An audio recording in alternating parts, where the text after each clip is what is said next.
You guys got to let everybody know this message that I'm about to give you, because this is something that I just found out.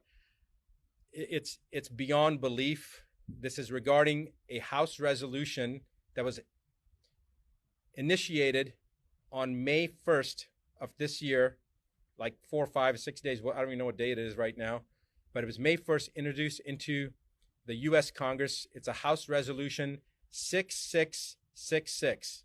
That is not an exaggeration. I have no idea how this works, but this is what the actual House resolution number is, 6666.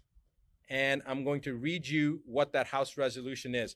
Please make sure that you pass this on to every single person that you know. I don't care whether you're in the United States or not, you got to get this information out. House Rule 66, or House Resolution 6666, is for COVID-19 testing, reaching, and contacting everyone Act. The acronym is TRACE Act. Again, TRACE Act stands for testing, reaching, and contacting everyone. It was introduced by Bobby Rush, who is a Democrat from the state of Illinois. And they have introduced this bill into the House, and they're going to roll this out from a testing standpoint in Ventura County, California, which happens to be where I'm at right now. And I couldn't believe that I heard this, but basically this act is to allow individuals to come into your house, and if you've got a cough, or somebody in your family has a cough, or you have a fever, or anything that they determine that shows that you have COVID-19, regardless of whether you've been tested or not. They will also test people, but remember that testing already has been shown to be there to be a high rate of false positives. False positives meaning you don't have COVID-19, but the test shows it's false positive. It's showing up as positive, so they call it a false positive. We already know from the studies previously done as far back as 1984, but as recently as 2018, that individuals that did not have COVID-19 or coronavirus, even in the cat model, cats that had never been exposed to coronavirus, tested positive if they had had a flu shot, if they had the trivalent or the covalent flu shot. And we don't know about the H1N1 shot. We don't know about the herpes zoster shot, the shingle shot. There's many other vaccines that people have gotten. We have no idea if people are going to be testing positive, have false positives based upon those tests. So the point is that the chance of them testing someone and them being positive is pretty doggone high, even if the person doesn't have COVID-19. But they're going to use that to pull you or your loved ones, especially your children, away under pretense of public safety. They're going to say that your child has to be removed from you because you have COVID-19, and so to protect your child, we're going to take that child, or we're going to take your grandmother or your father or you and put you into quarantine. This is a load of rubbish, because if you're in your home isolated, who are you going to expose? All right? And if they're going to try to take you away from your family, the chances of you having infected your family, even if you did really have COVID-19, is about 99.9%. So this is a bunch of BS.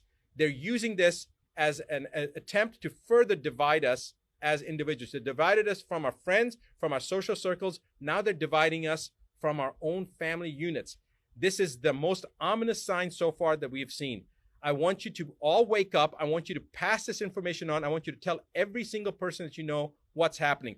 If you're not in the United States, I don't care. It's coming to your country as well. And if you're in the United States, you need to contact your representatives. Right now, if you go to askdrbuttar.com/ask, right underneath my image, you'll see that link. Go to that website, follow the information that it's asking, enter that information in, and then you're going to be taken to a page. The first one is a petition. It's a petition about censorship against media that mainstream media has right now, as well as social platforms. Sign that petition. Second thing is a website, or is a link that'll take you to allow you to send any letter that you want to people to elected officials on the municipal level, on the state level, and on the federal level, and tell them that you violently oppose HR 6666. Every single person needs to do that right now. You don't have to even know your House members or your representatives or your governor or your mayor. You don't have to have any information. That link that we have, all you do is type in your name, your email address, and then click on your zip code, and it will automatically find your elected officials, and with one letter, you'll get it to every single person. It's actually going to work for Australia, and it's also going to work, I think Australia, UK, and Canada, I think it's coming down the pipeline. Right now, it may only be working for the US, but our plan is within the next couple of days, it will work for elected officials in Australia, in Canada, in the UK, and in the US. For right now, it's in the US. So write down that you oppose HR 6666, the TRACE Act, the testing. I'm so flustered right now, I can't even think. What was it? Testing, Reaching, and Contacting Everyone Act. I want to now read you a quote from a Supreme Court justice. And remember this, James Agler Fee said, the privilege against self-incrimination, which is basically to ensure your freedom, and we're talking about the exact same thing here, to ensure your freedom, is neither accorded to the passive resistant nor the person who is ignorant of his rights, nor to one indifferent thereto. It is a fighting clause. Its benefits can be retained only by sustained combat. It cannot be retained by attorney or solicitor. It is valid only when insisted upon by a belligerent claimant in person, the one who is persuaded by honeyed words or moral suasion to testify or produce, rather than to make a last-ditch stand to ensure their own freedom, simply loses the protection. He must refuse to answer or produce, and against all odds. Now, it goes on. You guys can look up the quote yourself. Judge James Agler Fee, a Supreme Court justice. I want you to remember that this is how it all begins. Do not sit still. Let everyone in your social network know. Pass this on, pay it forward, because tomorrow it could be your family, in your county, in your state, this is going to happen. If you're in Ventura County, California right now, you need to do something today, because if you don't, tomorrow it's going to be your child or your parent or your spouse that's going to be removed. It's going to be your brother or your sister. So you need to do something right now. I will be back this coming Monday, like I am every Monday evening, New York time, 8:15 p.m. to do my regular live broadcast. Identifying and finding contacts, but also in terms of how to be sensitive about doing it. We also realize that as we find more contacts, some of the people we find are going to have trouble being isolated. For instance, if they live in a home where there's only one bathroom and there are 3 or 4 other people living there, and those people don't have COVID infection, we're not going to be able to keep the person in that home. Every person who we're isolating, for instance, needs to have their own bathroom. And so we'll be moving people like this into other kinds of housing that we have available. They'll also have other needs, perhaps, food, whatever it's going to be. The county will be there to back them up. This is an army of tracers. They're basically investigators. We will do that the best we can with this 7-state consortium. But it could have been done from the federal government on a much tighter, more efficient basis. You know, I agree with you on this. This contact tracing is very important, and it could enable our entire country for the first time to have a real public health system, a real public health core. And I've thought about it in a lot of different ways. Could we make this a part of AmeriCorps and encourage people to come and do this work and earn some credits to go to college, for example? Is there some other way we could do it? But I know that my friend, whom you know well, Paul Farmer, is heading up a program for Massachusetts now to try to get a state contact tracing core. Do you think maybe you could get the governors to ask the Congress to fund that as a part of all this money they're giving you? Or maybe it's legal now to spend some of the money, but we need a national core of healthy people who are properly trained to go out and do this contact tracing. We need the bodies.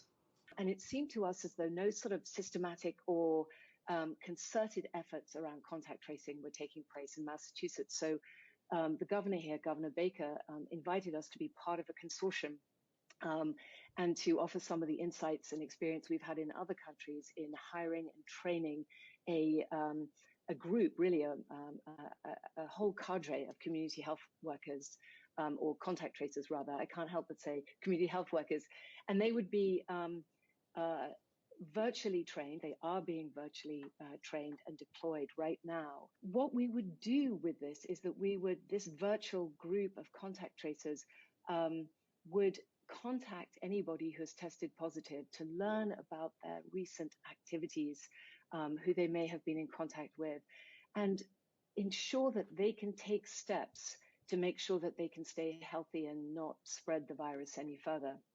So the partnership essentially is building on infrastructure that already exists in a place like Massachusetts. And it needs to be part of a whole system. So that includes, ramping up testing. It includes providing really dignified isolation and treatment of everyone who's sick. And it's ensuring that people can be quarantined and at times separated in a very supportive way. We had something like 7,000 people, 9,000 people apply within the first couple of days to be contact tracers, so that we can actually use people who are out of place, out of work rather, who can be trained, even lay people, to do this work. It felt like a good thing for the economy also. But one of the things that you have to be able to do is to track people who are positive. Where were they? Who were they in contact with? How can you hem up any recurrence of this? Massachusetts has recently announced that they're going to try to build a statewide tracking program, and they've asked Partners in Health to run it for them. And they're one of my partners in the work we've done in Africa, Haiti, and other places. But where are we going to get all these contact tracers? Should we have, like you did with California did with the Conservation Corps of young people, should we have a contact tracer corps, even if we call it something more elegant? Should we really build the first public health network we've ever really built in this country around this issue? I think the answer is absolutely yes. And I love the Massachusetts example. We were able to learn from them. We're all sharing best practices in real time. But this is an interesting point that's often not brought up. We have tracing capacity that predates COVID-19. It goes back to SARS, measles, TB, et cetera. Tracking and tracing capacity that exists in the county levels primarily, and increasing capacity at the state level. So what we're doing is we're building off that existing infrastructure and using the tools of technology to overlay. In addition to that, we're using AmeriCorps specifically. I thank you as a champion for AmeriCorps for decades. We've been able to take advantage of that workforce. Obviously, our Conservation Corps, what we have now is called Cal Volunteers. In the spirit of Sarge Shriver, we are asking people, thousands of folks, to be part of this new corps, to get trained and to help us with the tracing, because you're absolutely right. The predicate for getting back to some semblance of normalcy is our ability to identify individuals through testing, to be able to trace their contacts, to isolate individuals that have either been exposed or quarantine people that are tested positive. And that's just going to require an army of folks and the capacity of consideration from individuals to allow for their privacy to be impacted by that kind of acuity of attention based upon where they've been and who they talk to. And the capacity of consideration from individuals to allow for their privacy to be impacted by that kind of acuity of attention based upon where they've been and who they talk to. And at the moment, in most parts of the world, due to lockdown, most of the transmission that's actually happening in many countries now is happening in the household, at family level. In some senses, transmission has been taken off the streets and pushed back into family units. Now we need to go and look in families to find those people who may be sick and remove them and isolate them in a safe and dignified manner.